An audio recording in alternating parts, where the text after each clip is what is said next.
Welcome to another episode of The Brand Called You, a podcast and podcast show that brings you leadership lessons, knowledge, experience, and wisdom from hundreds of successful individuals from around the world.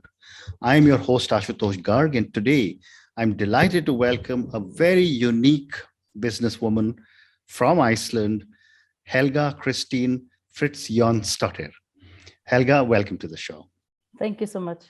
Helga is the owner of Iceland Unwrapped, which is a personalized travel planning service. And I was just telling Helga that Iceland is on my bucket list. And next year we will be visiting Iceland. So Helga, let's talk about Iceland Unwrapped. Yes. After a career in education, what made you start a travel business? So education has always been a theme in my life. But when I was living in Denmark, I graduated with a master in global studies. And then I went into digital marketing, and I was head of division of a big Nordic bank or Scandinavian bank in the real estate department, where I was working with digital marketing. When I stopped living in Denmark, moved to Holland to live with my husband, then I decided that I would like to create my own life, work life, that I could move around with me. So I used my digital marketing background and my education, of course, to create Iceland Unwrapped. Okay. Because I moved locations and I had to create something. Wonderful. So tell me about Iceland Unwrapped. What do you do? How do you do this differently? Yeah. Basically, the reason for also deciding to start the company is that I was very homesick for Iceland, because I had been away for 10 years at the time, and I ended up being away for 16 years. So I think I was starting a joint workspace when I was in Holland, and I went to a course called Career in Your Suitcase, which is a fantastic course, where I decided from one day to the next just to start the company and do a personalized travel planning. I noticed that people who were visiting Iceland were not meeting Icelanders. And I thought that's a pity, because we're a crazy bunch of people here on the rock in the North Atlantic. Yeah. And it's a pity that people don't get connected. And my theme in life is to connect people a lot. So that was an obvious for me to create that. And basically I met Americans in Amsterdam who had never met Icelanders after 4 visits to Iceland. So I decided to change that. Okay. And what do you do differently when you say that you want to connect people? How do you connect locals and travelers? And give me some examples. Yes. What is something that I'm known for in this company is dining with the Icelanders, something that I am very proud of, where I connect families, individuals to the travelers just by having a dinner together. So the travelers go to the Icelanders' house, they have dinner, they have a conversation. And two of the most memorable ones are one of the first clients that did this, that had the courage to do it. They went to, people from New York went to this Icelander's friend's house, and her father had gone out and got fish in the bay here outside Reykjavik. She had a greenhouse with vegetables and berries from the mountain next to her house. So it was the most fantastic meal they said they ever had. Wow. Because of the atmosphere. Another example is a vegan chef that I'm working with that had also a group from London, a big university group. They were 4 in her place, 5 in her place, but the rest was all around Iceland, 90 people in total. And one of the clients came to me and said there was a businessman, a little bit like in his suit and, businessman from Germany. And he said to me, this was a spiritual experience, the food, the kindness. So that's a drive for me, that people tell me this is meaning something and it leaves something for people. Amazing. So if I was to ask you, if someone comes for, say, 8 days or 9 days, they land in Reykjavik, and then what do you do? Depends on the person. An ideal kind of a trip. Yeah, so you have how I work is that I interview everybody. So that's a different kind of thing. Okay. So I have a phone conversation normally with the video on, so we can look each other in the eye, even though we're far apart. So I pride myself from saying that all plans are unique, but of course there are some highlights that people want to see, like the Golden Circle and and glacier lagoon sometimes and things like that. But my goal is to show them the rest of Iceland, because Iceland is a hidden gem in its totality. You know, there is so many places that some people come here and they almost get exhausted by how many beautiful places are here. And I'm not exaggerating. My husband Mike, first time I took him around Iceland, he was tired when we reached the north. You know, it's like, oh, it's like every 10 minutes you're like, wow, you know. So that's kind of how it works. But I try to look at people's interests. Let's say they're very active people, then I guide them, for example, to the Westfjords, which are really amazing places to do that. If people have 4 days, for example, then you don't do a lot of driving, because driving is the trick here in Iceland that I try to help people with. You know, 100 kilometers here are not as 100 kilometers in Germany, because in every 100 kilometers you have 10 stops, and then it takes longer time. And that's the biggest mistake people make here, that they don't manage to enjoy and in a calm way, because they want to see it all instead of trying to choose wisely and use the time to relax as well and enjoy the power here. What great advice. Fantastic. Yeah. So, you know, let me now talk to you as an entrepreneur. Yes. Whenever an entrepreneur starts, there are always challenges. Yeah. So when you started Iceland Unwrapped, what were some of your challenges? I think confidence was a bit my challenge in the beginning, because I had never been independent like that, and to believe in the concept, you know, that to believe that I was really truly doing something unique. And I had a very interesting experience when I did a travel fair in Antwerp and one in Utrecht in Holland. A big travel when you have thousands of people coming, and I had my booth was next to the Icelandair booth. And when I was talking to the people, he came to me after the 2 days, 2 or 4 days, and he said, "Can we have a meeting? Because you're doing something really different from everybody else, because you're giving time, you're, you know, talking to people really about what matters, and you're guiding people away who are not your clients," which is also courageous, which I think is maybe the biggest challenge for me in the beginning, was to just take everybody and, you know, let everybody have their experience. And then I had people who didn't have money to pay for the service, and that is not right for me to connect to kind of commit to that, and not being able to maybe do what they want to do. I tell people sometimes they have to wait and collect more money. So I think I'm very outspoken about that I want people to get the most out of this. And if I see that it's not going to happen, then I kind of address it. Well said. So again, for my viewers and listeners, help me understand how you personalize plans, because that's something very unique about you. Exactly. Can I add one thing more to the challenges? Yeah.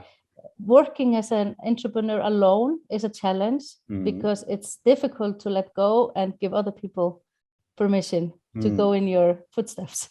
Delegation. That's my big, because my company is growing now, and I am facing this problem at the moment. I have an assistant now, which is great, but that has been the challenge of who is going to do it as good as I am going to do it. So that is something I need to, you know, stop doing. But about, tell me, the challenging, you were talking about about the personalization of plans. Yeah, the personalization comes through the conversation with the client, and then looking forward to, which is my focus as well. That I do, I put a lot of effort in getting people to start planning early, and to use the time to look forward to enjoy their plan, and I'm going to be there in 6 months, which is also okay. I think the personalization comes through that people fill out a survey, and we have a conversation, and it's not just one conversation. We can have 2 or 3 conversations depending on if people are insecure about things or want to know more. So that is kind of what makes it personal, I would say. Also with the connection to the locals through music as well. So I have something called Tunes in the Afternoon, which is visiting musicians at home, trying to connect to the locals. That's the personalization, and that you get your personal plan. You see the hidden gems that your friend didn't see last year, because and that's a challenge for me, to find new things all the time, which is a good challenge because I get to travel. Very interesting. Yeah. And again, because there is a very large number of vegetarians in India, Yes. is that a problem in Iceland? No. Vegan is the new hit in Iceland.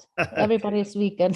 Okay. Like everybody and their grandmother are vegans. Okay. So we have a lot of vegan restaurants, a lot of people at home. I have a vegan chef in Dining with the Icelanders, one of the best. I mean, she is amazing. She has an Instagram account and a lot of followers, and everything is beautiful that she makes. And I would say that we're really forward in the vegan movement and the vegetarian movement. Yeah. Fantastic.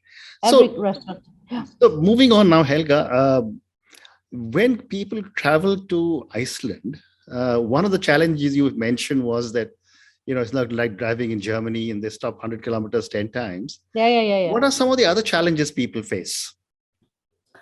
I think in the last 2 years, obviously COVID. Correct. And the ever-changing restrictions, laws, and entry rules, and vaccination or test at the border or not at the border before you come or when you have arrived.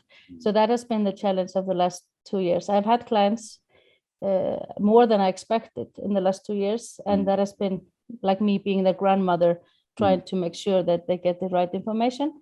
So that's important for me as a travel planner to give people the right information so they don't have to worry about it. But that's definitely been a challenge because they have been changing from one day to the next sometimes. And then you can face closure and things like that. Fortunately, that is going to stop, I hope, now. The other challenges are, of course, distances and money. People don't realize that Iceland is an expensive place. Correct. And you need to know what you're doing to make the best out of your money and your time that you have. And that is very important. And what I have been criticizing the low fare airlines for getting people here without giving them enough information for them to enjoy the travel. Because it's not fun to eat noodles maybe the whole time while you're in Iceland when you have all the fish and all the lamb and all the good things that you can eat here. And that has been the case, unfortunately, for some people in the past, of course, before COVID. And do you also have, do you also give a combination of hotels and homestays, or is it just homestays? No, but what we have here is something called farmer's stay, which is at the farmer's house. They have accommodations connected to their farm. Okay. That is available as well. And we have, of course, hotels and guest houses and all kinds of fun connections, interesting hosts. So that's kind of what I have, meals included in the experience, and some activities, which is also good sometimes. Wonderful. Yeah. So my next question is that, we spoke of the pandemic just now. Yeah. What are your views on the pandemic 6 months from now, 12 months from now? You mentioned that it's beginning to open. Of course, we cannot say anything certainly about COVID, but how are you looking at it? They predict here that it's going to be the biggest year ever in Iceland, the travel. And it was big in 2018 and 19, where we had 2 million people entering, and I think 7 or 8 million through the airport in Keflavik doing transatlantic travel. I am very optimistic as a person. So I hope we will manage to do this, but I am very also concerned about we doing it too fast and too much kind of in a way of being a tick in the box travel where you go on a bus. I hope that's not going to be the case, because I think where we are now with people wanting to do it a little bit more personalized in smaller groups, staying in a place where not everybody's staying, I think that's the way forward for us. But I'm hopeful that it will be okay if we don't have a new variant. Then, but now we know how to deal with this. Correct. People are used to going on lockdown. People are used to having to scale down, work from home, change. And I am very clear in my for example, invoices and in my offer to people that, in case of severe circumstances, of course, we will manage so people can move their plan for next year or the year after that, depending on how the situation is. I think that's about how we do it. That's very reassuring for someone who wants to travel. I don't think too many people give that facility. No. So, Helga, moving on, when I look at the young people, when I look at my own children, they're all traveling and they're seeking experiences, right. How are you preparing yourself for such changes in the travel business? I've been doing this for 6 years. Mm-hmm. So I think I have been doing it personalized with experience, kind of adding stuff to the typical places. So I think I'm kind of confident that this is the way to do it, which is but of course I need to go through the lists all the time, travel around, meet new vendors, because there are new adventures coming up all the time here in Iceland, for example. So I think the millennials, they are an interesting group of people because they are open to new ideas. They're not afraid of asking, can I go fishing? Can I go fishing and cook the fish? That was a request that I got. And they said, yeah, of course, let's figure that out. And then we figured it out. So I think, I think I am, the mindset that I have is kind of to be ever developing, always finding new things, being open to people. So I think, I think it will be okay. Wonderful. So one more question for you before I move to the next segment. What is the best way to see Iceland, and when is the best time to come to Iceland? So the best way depends on what you want. Always. I agree. If you drive, want to you said, isn't it? Yeah, if you want to see the Northern Lights, like I saw here this Saturday, fantastically in a hot tub outside in the crazy snow. There was there was a little stop in the snowing, and then the Northern Lights came up. It was insane, so nice. And then I would say that for people who want to see the Northern Lights are only in the darkness. So it's from September, last August maybe, until March. And then you have the midnight sun in June. So I think, June, July, August are obviously the months where you can kind of rely on weather being okay. But you can never rely on weather here. Good weather is not something we promise. I only promise weather because you can have snow in June sometimes. Yeah. But I would say if people are wanting to have bright nights, it's fantastic that you have 24 hours of daylight in June, and then the Northern Lights during the winter. So that if that answer your question. Yeah, it does. So, you mean you're not able to arrange the sun every time throughout the visit of the guest, is it? No, I cannot arrange the weather. It's not in my hands. I try. That's just a lighter note. And Northern Lights are an interesting concept as well. You never know when they come. Correct. But, I can arrange that people are in places where it's more likely to see them because the light pollution is the enemy of the Northern Lights lovers, because they kind of take the view away in most cases. So being in a dark place is good. Yeah.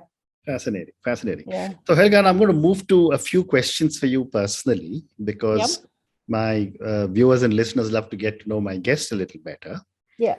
You had a career in education, you worked for different organizations. What would you say are 3 key milestones in your life or your career? So I think I went as an exchange student when I was 17 to Brazil from Iceland. Wow. And everybody thought I was crazy, and I was, of course, a little bit. That changed my life completely on how I look at the world, at people, the connections, what I'm capable of. I learned Portuguese in 1 year. I spoke fluently, and I made so much wonderful friends that I still have after all these years. Another milestone has been moving places. I lived in Austria, I've lived in Portugal, and I moved to Denmark in 2004 for a year and ended up staying there for 16 years. Another milestone is, that I left my job in Iceland in 2004, which I had a really good position. I was offered a better position. And at the time I was doing a course in personal development, and I asked my mentor there, what do you think I should do? Should I take this job? And he said, do you want this job? No, not really. And don't take it. And which was a big thing for me because I was always heading up. So I moved to Denmark and I had to start from scratch, basically. Because when you move countries, you sometimes have to do that. So that was definitely a big milestone for me. My son, of course, is a big milestone, having him. Yes, of course. Many milestones. Wonderful. Absolutely. Wonderful. Yeah, yeah. So my next question to you, Helga, is that, now as someone who is working in the service business, working with a lot of guests and travelers coming to your country, what are some of the core values you believe in? Connection, absolutely. between people and from all ethnicities. It is a difficult word, from all countries and places and cultures and religions. Kindness. I think kindness is the key to things, and equality. By being raised here, it's equality between genders, between people of all origins, with all sexual orientations is key, I think, to make the world better. Wonderful. So I have time for 2 more questions for you. My next question is that, in an amazing life so far, and now as an entrepreneur, what does success mean to Helga? It has many layers. First, I thought success was being rich, having all the money I wanted to have. But now I realize success is when you can you create your life around the work you have. So you have time for your family, for travel, for your personal things and development. So I think success is when you have a balance in all of those things. And of course, enough money to survive. That's obviously important. I think, when you see people pass away, and my mother passed away not long ago, that's kind of, it opens your eyes to the basic important things. And I think the layers is important, that you have it mixed together and that you create your own life. That's the success. Then I'm successful if it works out. Wonderful. And my last question to you is a follow-up after success. Who or what inspires you? So my biggest inspiration, I think, in life is Vigdís, which was the first female president of the world. And she was an Icelandic president that went into office in 1980. And she was president for 16 years. So I'm born in 72. So she was the president of Iceland for all my childhood and adolescence and young woman's life. Huge inspiration. And there was some children at the time thought that a man would ask, can a man be a president? Because they were so used to having her. And that was basically very important, I think.